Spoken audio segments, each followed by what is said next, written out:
Welcome to the You Are a Philanthropist podcast. This is episode 5, and today we're talking with John R. Fisher, a certified public accountant and certified financial planner. He offers comprehensive financial services. He's had extensive experience with nonprofit and school board service. He's currently the school board president of the Delaware Valley School Board in Milford, Pennsylvania. He's served on that board for 20 years, and he's the president of the Milford Matamoros Rotary International. Formerly, he is a development chair for the Greater Pike Community Foundation, president of his local Little League, and on the board at the Camp Spears YMCA. Welcome to the You Are a Philanthropist podcast with Jen Klein, a certified fundraising executive and philanthropic entrepreneur. This show is dedicated to empowering and inspiring you to make a difference in your community and our world. Jen believes all acts of kindness matter, and this show is designed to help you take pride in your everyday actions of improving the lives of others and making a change in the world. Now, here's Jen. John, welcome to the show. Hi, Jen. It's nice to be with you. I want to talk about your extensive volunteer service. Can you tell us how you got started in volunteer work? Well, I guess if you really want to look at the genesis of it, it would go back to when I was a young boy, maybe 12, 13 years old. And we had a neighbor across the street who was a widow, Mrs. Santangelo. And we had a heavy snowstorm one day, and my dad tapped me on the shoulder and said, "Hey, come on, you're going to go help out." And I said, "Help out with what?" He said, "You'll see, grab the shovel." And he showed me that I was going to shovel her entire walkway, her extensive driveway, and her sidewalk around the house. She lived on a corner house, so I spent the next 2.5 or 3 hours shoveling out about a foot of snow. And she was very grateful. She wanted to pay me, but my dad said, "No, this is just volunteer work. He needs to understand what it's like to help his neighbor." So I learned at an early age that helping your neighbor is part of life. That's amazing. And that's actually what we've been talking about with our prior guests, is that some of these ideas with giving back to others started in their childhood and started with loving your neighbor. Yes, no doubt. My dad was unable to himself do any of the shoveling because he had a bad back at the time and through most of his life. So anytime he had an opportunity to show me which neighbor needed help, I would either cut the grass or shovel the snow or whatever that individual needed. That's amazing. That's such a great father. And we had a prior guest who said her parents were so influential in her life as well. So I love to hear that even though your dad couldn't be a part of that volunteer work, he taught you the value of that volunteer work and encouraged you and helped you learn the value of giving to others without receiving anything back. Yeah. And interestingly enough, Dad just passed away right before Christmas during COVID season. And it was my honor to give a short eulogy at his funeral for the great guy he was. I'm so sorry for your loss. And I can't imagine the lives that he's touched with his inspiration of giving to others. And I want to talk a little bit about how that childhood experience brought you to where you are today with 20 years of experience with your public school board, serving as the president today, and then your extensive experience with Rotary International. How did you get started in those volunteer roles? Well, my first volunteer effort was with the local Little League. Back, it had to be in the early or mid 1980s.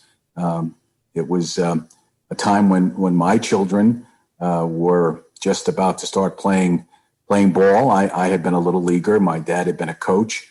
And I noticed that there was some need, not just for coaching, but someone who was organized and someone who understood bookkeeping and ordering and logistics. So I volunteered to be the vice president. And of course, the vice president always gets promoted the following year to the presidency. And I was for about 3 years helping out with a great group of gals and guys. And we started a girls softball league at the time, and got heavily involved with that group for probably a half a dozen or more years. And then, of course, once your kids are out of that phase, you move on to other things. And I naturally leaned toward the school board, and I ran for school board, and I lost. Your first attempt at something doesn't always work out the way you thought it would be, So I realized I needed to be more empathetic to the needs and cares of parents, and not just be an analytical tool. So I ran again 2 years later, and lo and behold, this is now 1995, and I happened to convince enough voters to vote for me, and I won my first 4-year seat on the board. And I've run 6 times in the last election cycles, and I've been fortunate enough to win 5 of them. So it's been quite a journey for me on the school board. Of course, with my background, I was almost immediately put in charge of budget and finance and auditing, because I knew those topics very well. But as you get into public education, you realize that it's much more than just numbers on a page. It's people's lives. It's people's livelihoods that you're dealing with. So over that period of time, our school district grew tremendously from about 1,600 students when I first started out to almost 5,600 students almost 20 years later. To this day, we still maintain almost 5,000 students in our school district. This past year has been a novel year with the virus. We have maintained a full slate of activities. We're in school 5 days a week, and certainly we understand the safety protocols that are called for these days. So yes, we've all evolved over time, and I'm very fortunate that I have worked with a great group of colleagues, and it's so important because you bounce ideas off each other, and you see where everyone stands on certain issues, and you do it most of the time. We do it in a very civil fashion. I've worked with over 50 different individuals now on the school board over this period of time, and the vast majority are really good-natured people trying to do their best for students. So it's very rewarding. I've been able to go through 2 cycles of kids who were in kindergarten when I first started out, who have graduated, and then another group, and I'm coming up on their 12th year. So it's been amazing to watch 2 generations of our students march through the curriculum and through the halls of the Delaware Valley School District. And of course, we've been very fortunate to have 2 excellent superintendents over that period of time who just keep us at the top of our game. So it's been very rewarding. Well, I love that you talk about community, because your community trusted you maybe at first, didn't know who you were and didn't know what you could do. And then you just didn't stop, and you built on that, and you had determination to try again. And I love that they, have supported you for 20 years in what you're doing. And then you have that, that community when you're served with people for so long. So I'm proud of the community for supporting you and, valuing what you do. That's a big accomplishment. And I'm sure your finance background is greatly appreciated. It is. There's no doubt that when you get involved with government financing, monies from the federal government, monies from the state government, and of course, local tax revenues, which you always have to understand where your local people are at economically. And especially this past year, we've gone from the greatest economy in the history of America back in February of last year to the depths of what some folks would call a depression just a few months later as the entire economy shut down. And it affects every aspect of the community life. You don't get to see each other as much. We've had lots of meetings on Zoom. The citizenry cannot come to the meetings many times. Now they can with social distancing. But it's been a year of firsts for us. It's really important to realize what you need going forward when you hit this type of pandemic. Things change, attitudes change, people change. So it's been a learning year to keep people's thoughts and their good intentions are always, there, even though they are suffering in some of the worst circumstances. I have many friends who are in the healthcare business, who are in the restaurant business. Here in the Poconos, we have we live off the hospitality industry. That's our main economic impetus. And boy, it's been shut down for almost a year now, and people are really hurting. So it changes people's perspective when I've been fortunate that my business has not truly been affected at all by the pandemic. Maybe some extra late nights and things like that, but not economically speaking, just time-wise. And so we talked a little bit about the community and how they supported you. And you mentioned that you are open 5 days a week. And that's not as common today as it, was all the time before COVID. I'm curious how your community supported you during that time. So you talk about having school open 5 days a week. We had a really good conversation back in March. We were told on a Friday, I think it was March the 13th, that school could not open on March the 16th, which was, I think, a Monday. And we had to have extensive discussions about what do we do next? And do we have enough Chromebooks for kids, so they can Zoom from home? Are teachers able to do their curriculum via Zoom as much as we could? We stayed open by Zoom for the last 3 months of last year, but we decided in the summer that we were going to open August 28th, 5 days a week, and we would give parents the choice. We would allocate resources to those that wanted to Zoom from home and those that wanted to come full-time to school. Or if you wanted to, we have here in Pennsylvania a cyber academy, or you could homeschool. So we had 4 choices for parents.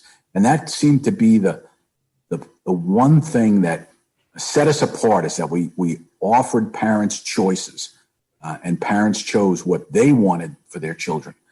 About 1,000 said they were going to stay at home, 1,000 students, and Zoom, and about 3,000 decided they were going to come to school every day. And we were going to monitor the situation every day. We were determined to do a deep clean every single day. Now, it was very expensive to do that. We had to hire time and a half custodians and janitors to every single night. When kids were in school, the next day they came to a school that had been deep cleaned the night before. And we've been very fortunate that we have not had a tremendous COVID problem. Mainly, I believe, because we chose to do the extra work and hire extra people if needed to do that. So the community really supported us. To this day, I still get emails from parents who are just grateful that their lives were not tremendously impacted by COVID, because they could send their children to school if they chose to do so. Or they could keep them home if that's something they wanted to do. And we set up classes for every grade level to do by Zoom so that they could feel part of their class and their classmates, even if they were Zooming from home. So it's been a learning experience for me. I had never seen Zoom before. Now I use it weekly. You always try to learn something new from the trials that come into your life. And that's what I think our entire school board has done. is decided that, all right, let's make the best of a bad situation. Hopefully now there's light at the end of the tunnel. There's vaccines coming. We just had some of our teachers, about 150 of them were vaccinated just this weekend. And we're hoping to get everyone who works for the district and chooses, once again, that personal choice is theirs, whether they want to get the vaccine or not. But we're hoping we get a large number of staff and teachers who will do that.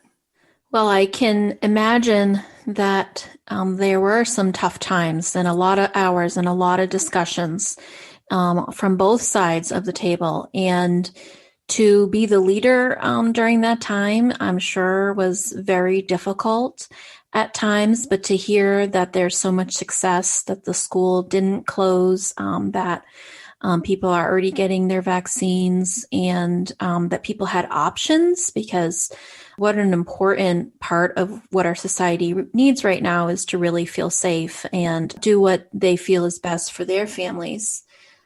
I want to just take a commercial break. I want to share with my listeners about something that I did so that they can be inspired to be volunteers and donors in their communities, to both individuals and nonprofits. So we'll be right back.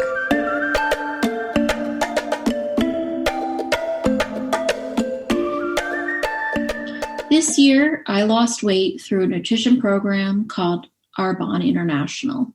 Arbonne uses products that are good for your body and eliminate 2,000 toxins.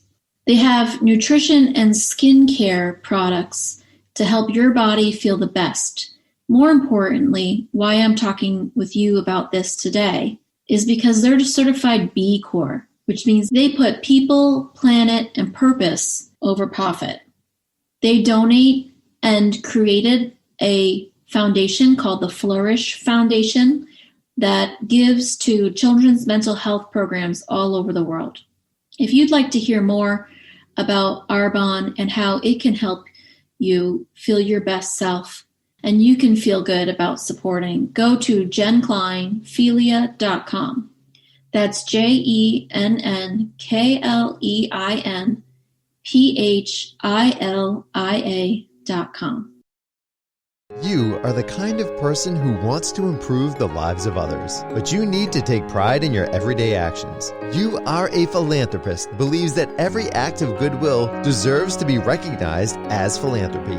Each individual action you take impacts another's life. Believe that what you do makes a difference. So call yourself a philanthropist and start a ripple effect of generosity that boomerangs back to you. Go to youareaphilanthropist.com/shop. Style your outside to match your inside. Choose a t-shirt, hoodie, or bag to show how much you love giving to others. That's youareaphilanthropist.com/shop. So, John, we're back. I want to thank you again for being here, and your story is so inspirational, particularly about how you got started as a young boy and how you ran for school board and didn't find it successful the first time and now have been doing it for 20 years. And I really want to encourage our listeners that they can do this too, that they can make a difference.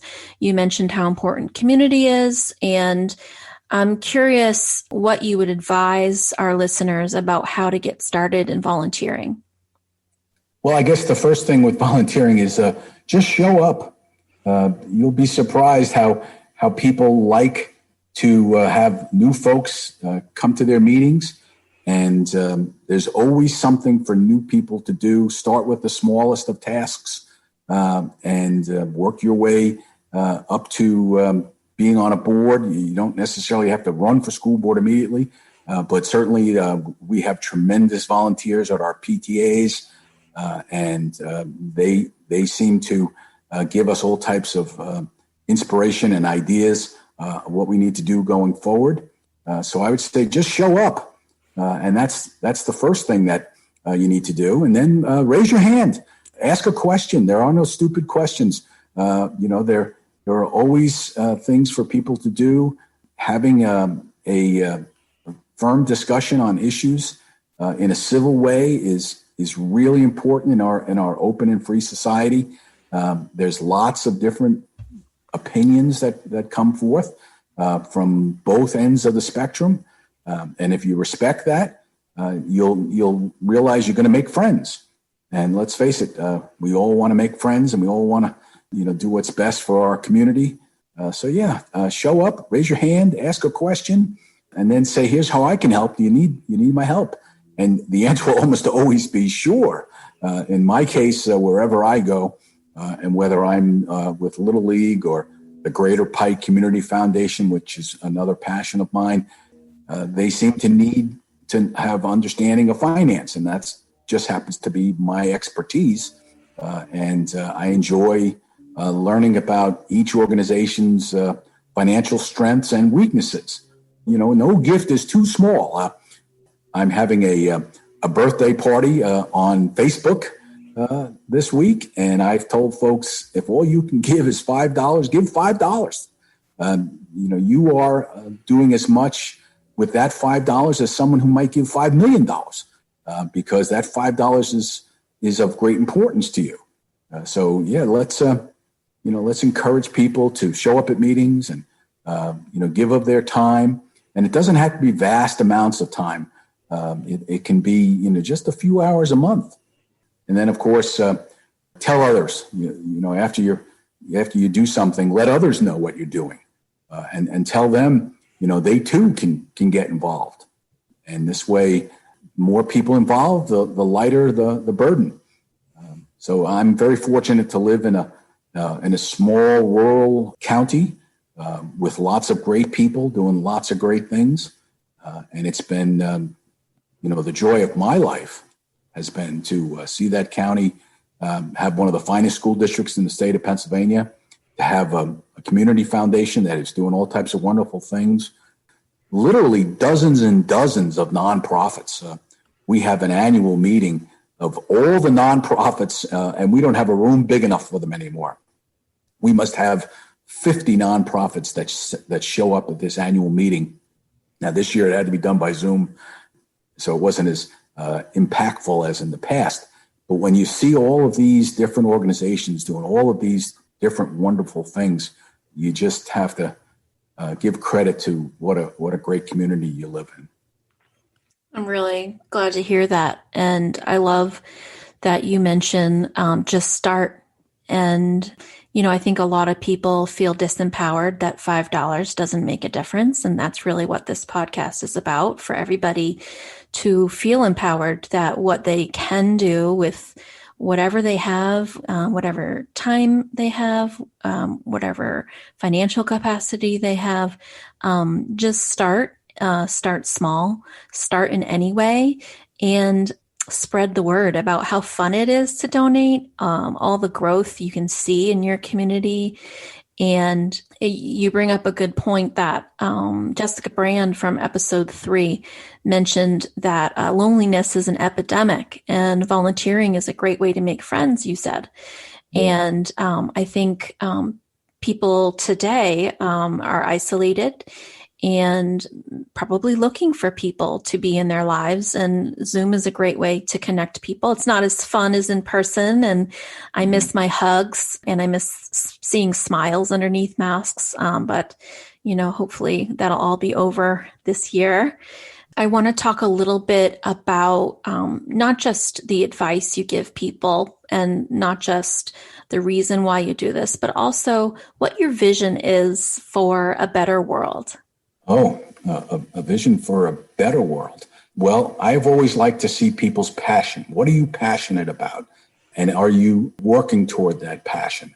And I think if all of us were to, there was a statement years ago by President George Herbert Walker Bush, and he called it the 1,000 points of light. Well, those 1,000 points of light are each person in your community who is just trying to do the one thing that they're passionate about. And whether it be Little League or whether it be in my situation, the Delaware Valley School Board. But if you're doing that thing that you're passionate about, the world becomes a better place. And when you realize that the vast majority of people are good, hardworking people looking to make a better life for themselves. It's a wonderful thing, because when you look at the news, you would think the world is falling apart. Everyone is hating each other, and everyone is mad and angry. And it's just not true. When you get around people and you find out what they're passionate about, you realize how much good there is in the world. That, to me, is something that is terribly lacking in the media business, is that they don't show enough of the good that's going on and the miracles that take place every day in people's lives. If I had a vision for a better world, it would be for people to stop watching as much on the news, whether it's CNN or Fox or whatever station you're listening to, and go out there and meet people, and you'll realize they're going to give you a big smile. And as you get to know them, like you said, they're going to give you that big hug, and they're going to say what they are passionate about, and you're going to learn what they're suffering from. People want you to know, and just like you and I, there are times in life when we suffer, and then we really need those folks. So most of the people I've met over time are very special, unique individuals, and very few of them are what you see on TV of who's evil and who's bad and who's a hater and who's not a hater. The vast majority of people are just wonderful, special, unique individuals. And I enjoy getting to know people, and I like to talk to them, and I like to talk with them. So it's been a wonderful 20 years for me on the school board. We've had lots of people who have come in and out of my life, and I've been fortunate to learn from each of them. So the vision for a better world is get out there in reality, get out of your house, get into a building with other people who have like-minded passions, and talk to them, and be civil with them, and understand where their life is coming from. And you'll hear the joys in their life, and you'll also hear what's going on in their lives in terms of who's suffering and what are they suffering from. All of us eventually suffer from some type of health problem, and when people are suffering from health issues, they certainly need an ear to listen to them. So listening is very important as you're getting involved in any type of organization. In fact, you probably do better to listen than to talk most of the time, and then to understand where people's lives are coming from. Wow, I was not expecting that answer. I haven't heard that you want the greater vision of the world to be people expressing their passions. I did, as I mentioned, have that guest, Jessica Brand, who talked about loneliness being an epidemic. She said that she created a cookbook club to get people around the dinner table. And once you're around the dinner table, you're sharing food, you're sharing, this delicious meal you had, you're sharing laughter. And with 7 billion people in the world, there's so many people to meet. There's so much diversity. And when we reach out to other people who are in need, or when we are in need, is such an important aspect of community. And really what our world needs is more kindness. There's so many people spreading the word about the importance of kindness. And I hope in some way that this podcast does break through the media news of all the negativity and reminds all of us that there are so many people in the world that are making small and large impacts in their own ways every day that aren't getting the credit. And I want to thank you for being here. I want to thank you for all your service of your community. And I do want to plug your fundraiser for the Greater Pike Community Foundation. So if our listeners are so inclined, they can go to greaterpike.org. And if you'd like to reach out to John, you can reach him at johnfishercpa.com. Thank you so much for being here. You're welcome. Have a great day, Jen. Thank you.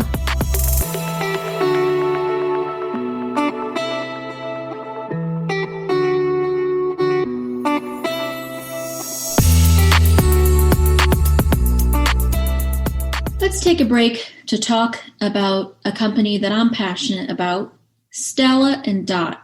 Stella & Dot creates personalized jewelry that boosts your love of life. Stella & Dot is committed to sourcing and producing jewelry and accessories in a legal, ethical, and socially responsible way. Beautify your life and buy you or your loved one a beautiful personalized piece of jewelry. Go to jenkleinfilia.com for more information. That's JENNKLEINPHILIA.com.